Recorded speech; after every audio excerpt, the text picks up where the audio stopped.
So normal delivery అవ్వడానికి first ముందు delivery date దగ్గరకు వస్తున్నప్పుడు మీ డాక్టర్తోని ఫస్ట్ డిస్కస్ చేసి మీ కండిషన్లో నార్మల్ డెలివరీ అసలు పాసిబులా కాదా అనేది తెలుసుకోండి.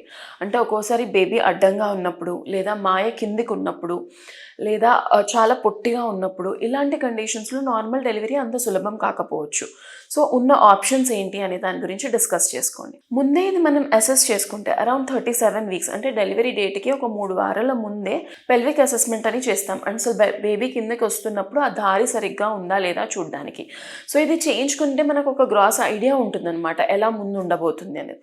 ఇలా ముందే మనం ప్లాన్ చేసుకుంటే ఫస్ట్ ఆ స్ట్రెస్ నుంచి మనం తప్పించుకోవచ్చు. నెక్స్ట్ థింగ్, నార్మల్ డెలివరీ అవ్వడానికి 9వ నెల పడగానే చేస్తే ఎక్సర్సైజెస్ సరిపోదు. ఈ ఎక్సర్సైజెస్ అనేవి 5వ నెల 4వ నెల నుంచే స్టార్ట్ చేయడం ఉంటుంది. ఇప్పటి నుంచి బేసికలీ ఎక్సర్సైజెస్ అన్ని మనకి లేబర్ టైంలో, అంటే నొప్పులు వస్తున్న టైంలో బేబీని కిందకి బాగా పుష్ చేయడానికి, ఆ పెల్విక్ మజిల్ స్ట్రెంగ్త్ చేయడానికి ఇంపార్టెంట్. సో ఇది లాస్ట్ 3-4 వారాల్లో చేస్తే సరిపోదు. So 5th month 6th month మీ డాక్టర్ని సంప్రదించి ఏం కాంప్లికేషన్స్ లేవు, నార్మల్ డెలివరీకి ఏం ప్రాబ్లం లేదు అనుకున్న సిచ్యువేషన్లో ముందు నుంచే స్టార్ట్ చేయడం వెరీ ఇంపార్టెంట్.